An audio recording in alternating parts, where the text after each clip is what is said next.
Hello, my name is Pravus, and welcome to my channel and a brand new series, Stellaris, by Paradox Development Studios. This is a brand new game in their repertoire, alongside Europa Universalis, Crusader Kings, and so on. Well, now we have this, a sci-fi grand strategy game. Pretty awesome looking thus far, just released as of yesterday, and of course I'm going to be playing a little bit of this on my channel. And, I figure we can start up a new campaign, and if this gets a good reception and people really are interested in what's happening, then we'll continue playing it. If not, at the very least, I can showcase it because I think it's a gorgeous-looking game, and has some pretty cool mechanics to it, so I'm looking forward to seeing how this game shapes up in the future. I think it's going to be a big one for a lot of people. All right, let's go ahead and start up a new game.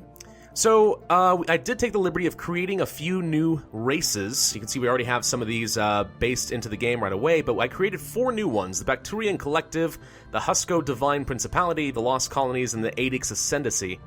All these are pretty cool. They have very different looking races, some very different technology, different perks, different kinds of government types, and so on.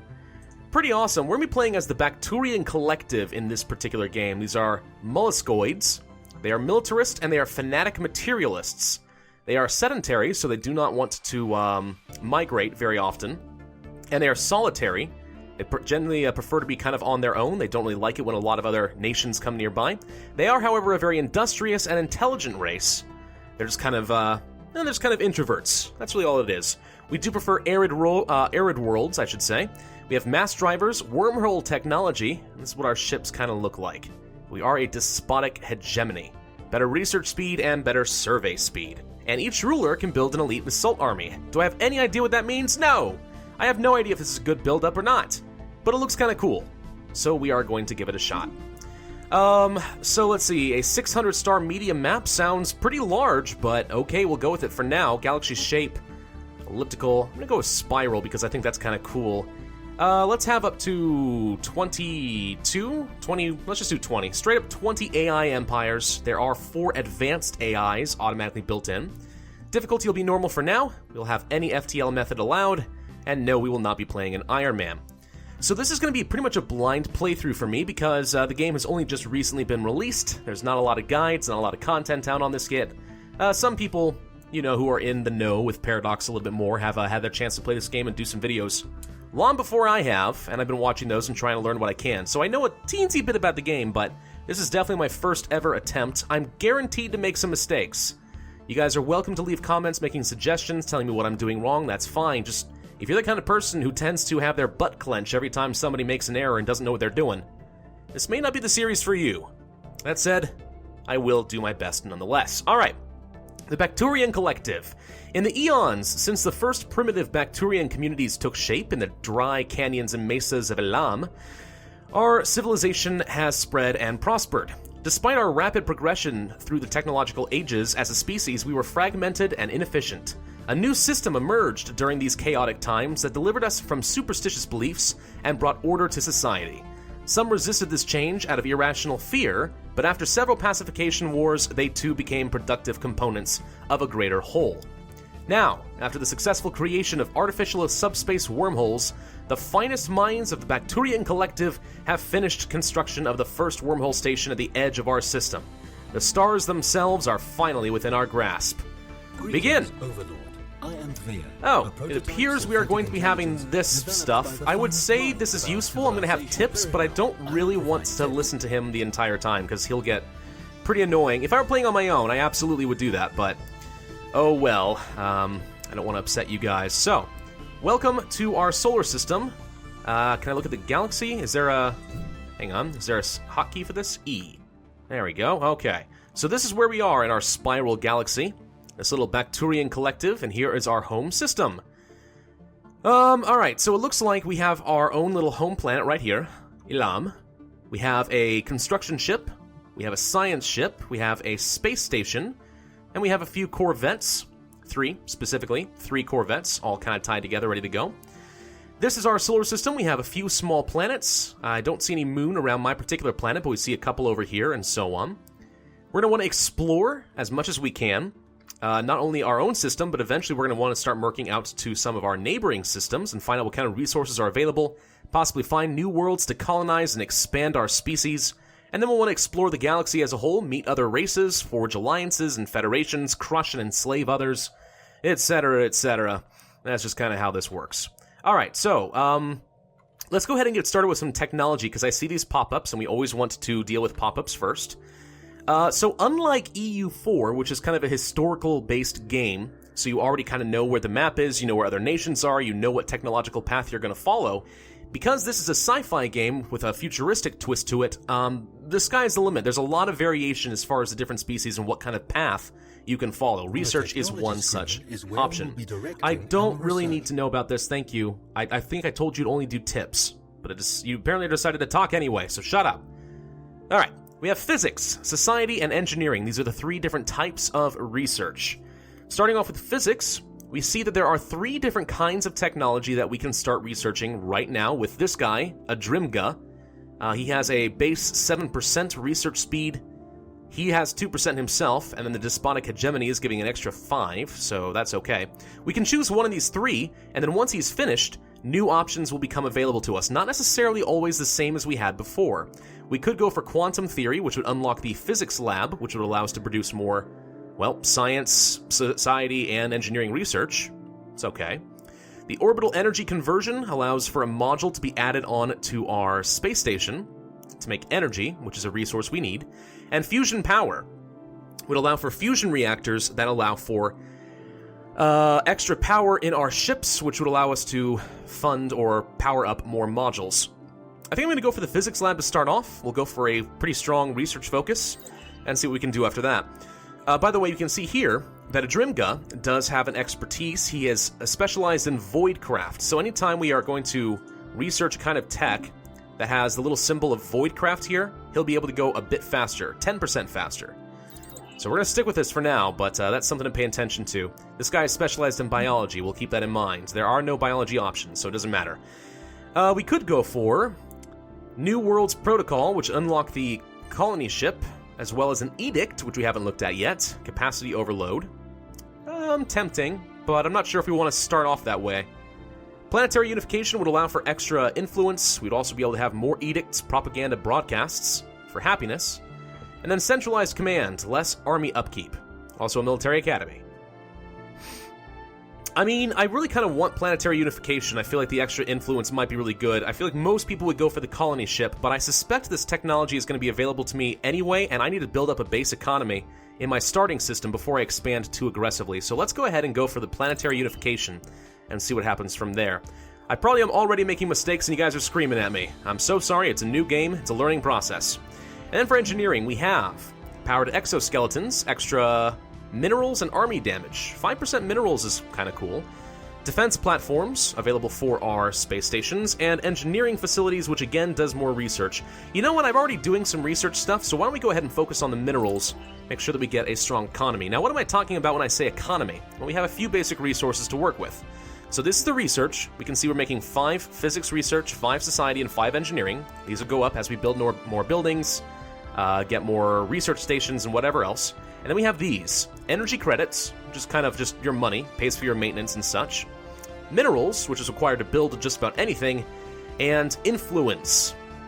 Influence is something you use in order to pass edicts and recruit leaders. Also, building frontier outposts and so on. It's basically described as political clout. We're getting 3 per month right now. If we take a look at, let's see if I can. What am I looking at here? F2. Oop, don't care about that. This is the leaders. Okay, so here's a list of all of the different leaders that we have already in position. We have a governor, Kandag. He is governing our home planet of Elam right now, and he is an architectural interest. Cheaper buildings and faster construction. That's pretty cool, actually, not a bad start. Factions. We don't have any factions right now, so that's not exactly relevant. All right, let's go to F3. Oops, wrong button. Shut up. All right. I really, if I were doing this on my own time, I would totally read it. I don't mean to sound too rude, but still. All right, so this looks like a diplomatic screen with all the different races, which we have not discovered quite yet. Ship designer is useful as far as changing out some of the different modules and customizing our ships. This is what they look like, by the way. Pretty cool, all in all. We'll look more at that later, I'm sure. The situation log is important. That is F5, and then technology is F6. There is... Oh, government. F1. government Okay. screen I wasn't aware that that was a button. Okay, so... In the Bakturian Collective, we can see we have a naval capacity of 12. That's shown up here. It's like a force limit, just an EU4. Edict cost, edict duration. If I look at... The budget tab. Shut up.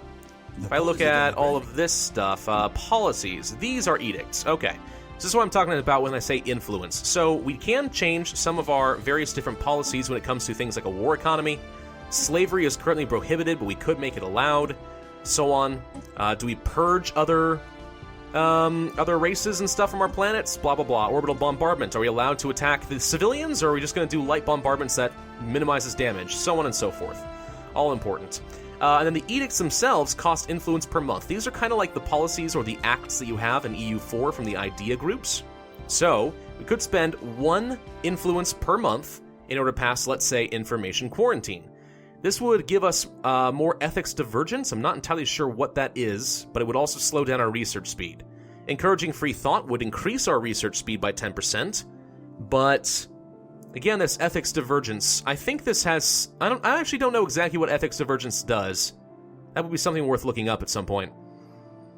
I can make a few guesses about how it like changes our culture and makes us more susceptible to some changes, or not. I don't know. Engineering research grants.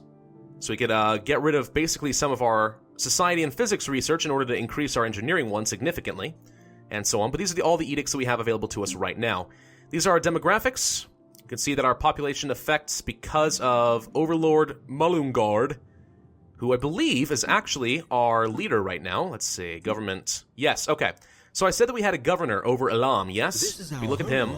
Shut up. If we look at him, see this is our planetary governor. Happiness, construction time, clear blocker time, building time, and so on. But our overall empire leader is Overlord Malungard. This guy right here. Now, currently, he gives us extra 10% minerals for being an industrialist, and he's warlike, not warlock, so armies and ships are a little bit cheaper. Until he dies, or... I don't think we have elections, so... Yeah. We could change our government form, that's interesting, at the cost of influence. We have no current heir right now. Every day there's a 5% chance that we will have a new heir. And if he dies heirless, that might be a succession war. So that's one of the unique things about our particular government type. We'll see how that works out. Alright, let's take a look at our planet itself. So this is our home world. This is what our cities kind of look like. Very, molluscan or something, I don't know. It's a capital world, ethics divergence, happiness. That's pretty cool. Very habitable, because it is our home world. We've evolved to survive on that. There are, by the way, not only empire-wide edicts, there are also planetary edicts. These are planet-specific. Shush! Which also do the same basic sort of thing, except they don't cost a monthly cost, they just use up a lot right off the bat. And the last 10 years, we could have ethics divergence, migration attraction, building cost reduction, and science output. Pretty cool. Anyway, this is the surface of our planet. We have a population of, it looks like 7, and they are currently working these 7 tiles, some of which have building improvements, and some of which do not. We probably should go ahead and expand some of these, I would imagine. So these guys are working on some arid terrain here with some vegetation, but they have no building. It's currently producing 1 food. If I click on this and build, I could build a hydroponics farm at the cost of 48 minerals, and this would increase the food production on this tile. And I'm going to go ahead and do that right now. Since it's rather cheap. I mean, why not, right? Okay. If we look up here, this is our space station.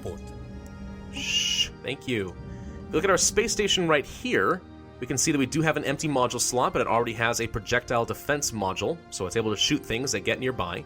We can build from here. This is where we would build things like our corvettes, more construction ships, more science ships, and so on. Do we want to get an extra science ship so that we can explore faster? Maybe, maybe not. Thinking about that. We could always build more corvettes and increase our military power for some early game defense. That wouldn't be too bad either. I'm actually going to go ahead and build an extra science ship right away. I think that will allow us to explore significantly faster and make some really good choices. And if we look at the armies, we have no armies right now, I don't think. Let's see. First Shore Guard Defense Army. Not entirely sure how this works yet. We can recruit defense or assault armies. Presumably there's going to be a way to get some assault armies onto transports and invade worlds someday, but not yet. This must be that unique unit they were talking about. Elite Guard Army. Interesting. Alright, cool. So let's take our science ship. which is And used to let us send survey the science X1. ship to start surveying some of the nearby planets. This looks pretty promising. It's a big gas giant. We'll tell it to survey the system, and it'll automatically path around and scan all the different worlds to see what is available to us. As for the construction ship, we'll just make sure that you are entering orbits of the planet, so you do not cost quite as much. In maintenance, same with you guys, probably. Used to protect our emerging empire. I'm aware. Thank you. Okay. So now we have unpaused the game. We do have a new heir. Deputy Overlord Kandag Dag Shah is the new heir, and will take the throne. So, great. Thank you. Very useful information. All right. So we have a special method of FTL, that is faster than light travel. So there are 3 different kinds. There's warp, which once you get to the edge of a system, it just kind of takes the straight path to another world. So I'll just go straight from point A to point B. It's a little bit slower, but it's very direct, which is pretty nice. There's hyperspace, which requires, let's say if I wanted to go here, there's these things called hyperspace lanes. I'm not entirely sure how those work yet, but basically, let's suppose there's a hyperspace lane to here and to here. If I wanted to travel to Navi, then I would have to go this direction, right? So I wouldn't be able to go the straight path. However, hyperspace travel is pretty darn fast, so that kind of makes up for it. And we have something very special, which it said was for advanced players, but I'm cocky, and that's called a wormhole station. So basically what this does is anywhere in, I think, this circle, or wait, no, this circle, I'm sorry, this big circle right here. Basically, we'll get to the edge of our system, it'll open up a wormhole station, it'll take a little while to build one, but then it'll just warp us automatically to somewhere else, anywhere in this circle. The downside of this is we cannot travel faster than light to, let's say, this star. There's no way to get here until we get a wormhole station built closer and expand our radius. So for now, we have pretty easy, quick access to any of these planets, and we have a lot of them in our space, which is pretty cool. But, yeah, I don't know. It'll be interesting to see which one's best over time. Again, it's a relatively new game, so not a lot of people have experimented with everything quite yet, but I'm eager to see what happens. All right, so from here on out, we're going to explore, we're going to expand, we're going to conquer, we're going to exploit all the resources, we're going to make one heck of an economy if we can. And that completes the survey of Glugau, but it looks like there was nothing over this gas giant, so now we are exploring some of the barren moons. Hoping to find some early game resources if we are lucky. We did actually find some minerals really early on, that's nice. So let's take our construction ship, and let's right-click here, and it will cost me 81 minerals in order to build a mining station. We don't have that quite yet, but we are generating 9 per month. So let's go ahead and send the construction ship this way, and as soon as it's available, we'll go ahead and build a mining station. Now, the way that these stations work, they are not like colonized worlds, right? It's just like sort of remote resource extractors, and as long as you build a mineral deposit or whatever the heck else, as long as it's within your borders, it will send the resources directly into your bank. That said, you know, they are resource nodes that have to be defended. It's, you know, it can get complicated depending on if aliens or whatever the heck else decides to come and interfere and try to destroy some of my platforms, but we'll see. All right, well, we're moving on into the next month. We've already finished our construction of, it looks like a new science ship, which is pretty cool. That didn't take very long at all. Let's go ahead and take this guy, and we're going to leave our main system and go to the nearest system here. So I'm going to move him here. Can I do not have a scientist on a science ship right now. Oh, that's interesting. I was not aware that that was required. That makes sense, though. All right, so let's take a look at our... Not contacts, not ship designer, government... There's somewhere you have to look for leaders, right? Empire. Leaders. There it is. Okay, we can recruit a new scientist. We already have 1, 2, 3, 4, 3 of which are researching my technology, and another who is manning the scientist ship. So if I want to recruit a new one, it'll cost me 50, not political capital, sorry, influence. Playing too much Democracy 3. 50 influence to hire someone new. They have different traits, so this guy gains experience faster. It's kind of nice. This guy can discover anomalies better, which is actually pretty cool, I think, in the early game. And anomaly research speed. I don't care about research speed of anomalies as much as, like, research anomaly success. How about we go for discovery chance on this guy? On the off chance we get really lucky, get some cool anomalies that give us a big early game advantage. Alright, now we have this science ship. We should be able to automatically assign, I think it did, automatically assign this guy. So let's go and survey this nearby star system and close out the galaxy map. So this little science ship right here, this one, the BNA gas. I'm not going to bother trying to pronounce all this stuff. Are you going to go anywhere? Well, he doesn't seem to want to go anywhere. Oh, wait, he has not actually got a leader assigned. I thought I told him to, but apparently I didn't. Wait. Where are you? Where are you? You. No. I want you... I'm wrong. I'm sorry. I want you to continue to survey the system. You had the right idea. I clicked on the wrong ship. This does have a leader. This one does not. Assign leader.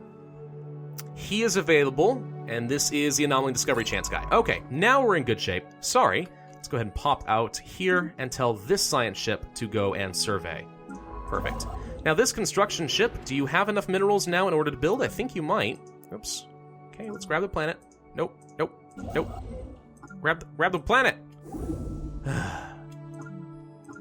Okay, seriously though? Starting to get annoying. There we go. Build a mining station. This will give us an extra 2 minerals per month at the cost of 81 minerals. Does it cost me energy to maintain? It might. Can't really remember for sure, but alright. So, let's pay attention to this little science ship, because it's going to go to the edge of the star system, and then it's going to open up a wormhole. And that is powered by this little... What is this? Who are you? Wormhole stations are built Wormhole on the station. outer rim of it. Okay. Built on the outer area here. So this little station is going to power up a wormhole that should send him automatically off to the next world. Just kind of watch and see what happens here. I'm not going to go too fast on this game because I kind of want a chance to see everything that's going on. There's a little wormhole being built up. Let's see. How does it say anywhere how quickly it's doing this or when it's ready? Can't really tell, but the wormhole just closed, so now it's automatically in this next system. Okay, and he should just go fly around and survey everything just like we are in my homeworld. Very cool, very cool. All right, let's sort of pay attention. So it looks like this moon didn't have anything on it. Looks like this barren world also did not have anything on it. You're gonna survey my sun? Okay, a Class G star. The Yellow Dwarves. I will say this game is beautiful, just sort of to look at. From an interesting sci-fi perspective. I mean, look at this thing. Ooh, boy. Construction complete. That's cool. That's cool. Looks like our capital world just finished whatever it was constructing. I think that was a hydroponic farm, right? Oops. Nope. There we go. Yes, it was a hydroponic farm. So now we're not producing just one, we're producing 3. I wouldn't mind building another one here. You can see that we are already generating another population, which will be set to this tile, or I can move it to this one, or whatever. But this one makes the most sense. These are tiles that are currently blocked off by sprawling slums or industrial wastelands. I can spend energy credits and minerals to clear them out for my new population if I need to. And we can see here we have currently 5 food surplus. We produce 12 and consume 7. So, where do we see the population thing? There's a way here to see how quickly it's growing. Not seeing it. Somewhere down the line, this does tell me. Maybe... Huh. Alright, well, we're producing 5 and consuming 7. Presumably, we are gathering up some new people. If I hover over here... Ah, there we go. Okay. So we can see that our growth progress is currently 1.4 per month. I think that that's because we do have, like, a base growth of, like, 1 per month, but it gets reduced by the amount of population we have and increased by the excess food that we have, or something like that. I don't know, the math's a little fuzzy. I'm sure I'll figure a lot of that out as we go. We are currently losing energy credits per month right now, which is not so fun. But we'll finish up this mining station, and then we will call it a day. Let's see. Found anything on Glugrug? No? Yes? Maybe? We did! We found 4 mining... Wow, that's really lucky. 4 minerals on Glugrug. We are obviously going to want to save up some minerals and build something over there. This construction ship is... not quite done, but it's getting there. It's getting there. Very soon, very soon. And there it is. Okay, yes, these mining stations do cost energy credits in order to maintain them. Let's go ahead and pick this guy. We're going to send him over here. You can see here, yeah, okay, so 81 minerals to build a mining station, but it has a monthly maintenance of 1 energy credit. Right now we are running a deficit, so we're going to need to get some at some point soon. Let's go ahead and send the construction ship over here, though. Getting this many minerals is actually going to be a really good early game advantage, I think. Very good advantage indeed. We'll take a quick look over at this star. We actually did find some energy available over the star, a Class M star, red dwarves. We also have found some interesting planets here. A habitable... what kind of world? A continental world.